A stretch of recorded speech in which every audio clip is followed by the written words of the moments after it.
Assalamualaikum warahmatullahi wabarakatuh. Perkenalkan, nama saya Sulasplaya dengan NIM 942303. Saya dari jurusan Ilmu Ekonomi.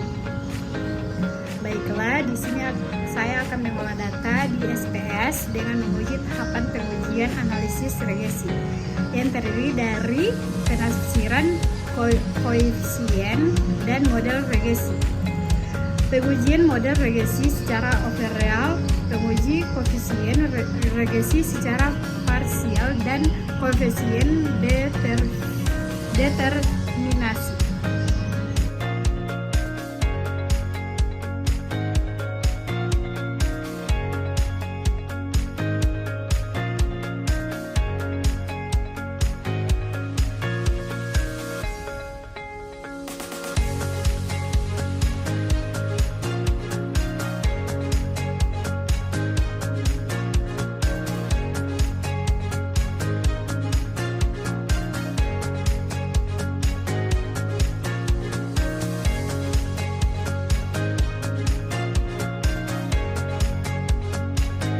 Baik, saya akan menjelaskan tentang penafsiran koefisien dan model regresi.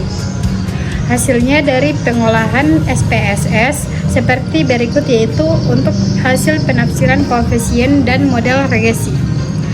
PO sama dengan 1448,015 tambah 68,857 TPT tambah 0,62 PE tambah 42,401 RRLS kurang 29,081 IPN tambah error, di mana terdapat 4 kemudian, yaitu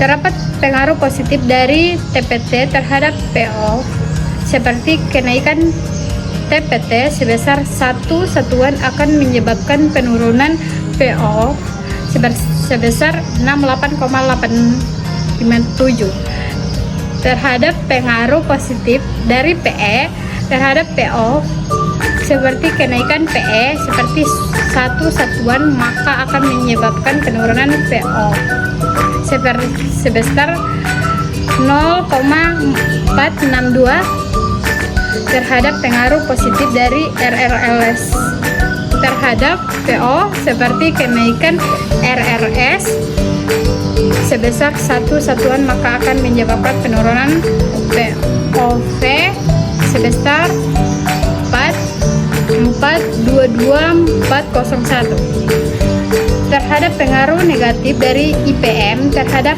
POV. Setiap kenaikan IPM sebesar 1 satuan, maka akan menyebabkan penurunan POF sebesar 29,081. Baik, saya akan menjelaskan nomor 2, menguji model regresi secara overall. Dapat dilihat dari tabel ANOVA, mencari AHO dan H1. AHO sama dengan beta 1, sama dengan beta 2, sama dengan beta 3, sama dengan beta 4, sama dengan 0. Atau model tidak signifikan, H1 minimal 1 B1, beta 1 tidak sama dengan 0. Model signifikan ada nilai alfa 5%, ada statik, uji yang menggunakan uji F. Ada kriteria uji, dia ditolak AHO jika nilai probabilitas F lebih kecil nilai alfa. Jadi kesimpulannya, dilihat dari tabel ANOVA untuk uji F, dia 9870, dan untuk nilai signifikasinya 0,005, sehingga dia lebih besar dari kecil dari nilai alfa, maka dapat kesimpulan AHO ditolak dan menerima A1 atau model signifikan. Baik, saya akan menjelaskan nomor 3. 1. Uji parsial variabel TPT dihipotensikan positif AHO, yaitu beta 1 tidak lebih besar daripada 0, dan dan H1 yaitu beta 1 tidak lebih kecil daripada 0. Menggunakan alfa sama dengan 5% atau 0,05 statistik uji. Dia dapat disignifikan jika nilai signifikan lebih kecil dari alfa dan tandanya negatif. Kesimpulannya, untuk uji T signifikannya 0,44, dia lebih besar dari alfa 0,05, dan untuk tanda T dia simpulkan berdasarkan hasil AHO ditolak dan H1 diterima. Baik, ada juga parsial variabel PE. Dihipotensikan positif AHO yaitu beta 1 tidak lebih besar daripada 0 dan H1 yaitu beta 1 tidak lebih kecil daripada 0. Menggunakan alfa sama dengan 5% atau 0,05 statistik uji, dia dapat disignifikan jika nilai signifikan lebih kecil dari alfa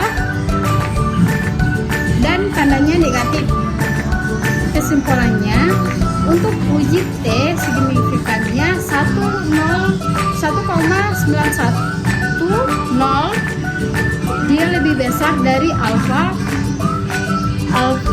0,5, dan untuk tanda dia bertanda positif, jadi dapat disimpulkan berdasarkan hasil HD ditolak dan H1 diterima.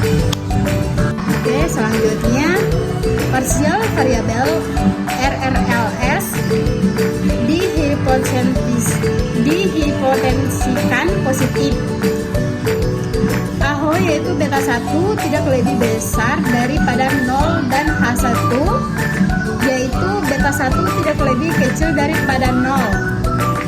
Menggunakan alfa sama dengan 5% atau 0,05 statistik uji, dapat disignifikan jika nilai signifikan lebih kecil dari alfa dan tandanya negatif.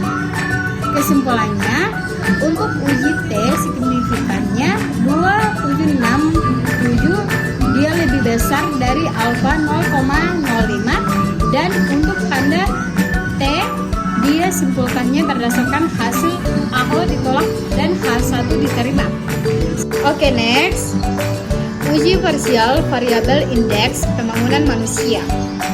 Dihipotensikan negatif. AHO yaitu beta 1 tidak lebih besar daripada 0 dan H1 yaitu beta 1 tidak lebih kecil daripada 0. Menggunakan alfa sama dengan 5% atau 0,05 statistik uji, dia dapat disignifikan jika nilai signifikan lebih kecil dari alfa dan tandanya negatif. Kesimpulannya, untuk diuji T signifikannya 0,715, dia lebih besar dari alfa 0,05, dan untuk tanda T dia tertanda negatif. Jadi dapat disimpulkan berdasarkan hasilnya AHO ditolak dan H1 diterima. Dan yang terakhir adalah koefisien determinasi, di mana seperti pada tabel berikut, yaitu tabel summary dilihat dari R square, di mana R4 besar pengaruh yang disumbangkan oleh variabel bebas terhadap variabel tidak bebas, dan untuk R4 dia sebesar 0,849 dilihat dari tabel berikut, yaitu sebesar 849%. Perubahan, jadi variabel tingkat kemiskinan dipengaruhi oleh tingkat pengangguran terbuka, pertumbuhan ekonomi rata-rata lama sekolah, indeks pembangunan manusia, sedangkan untuk 1% disebabkan oleh pengaruh variabel lain. Sekian dari video saya, lebih dari kurang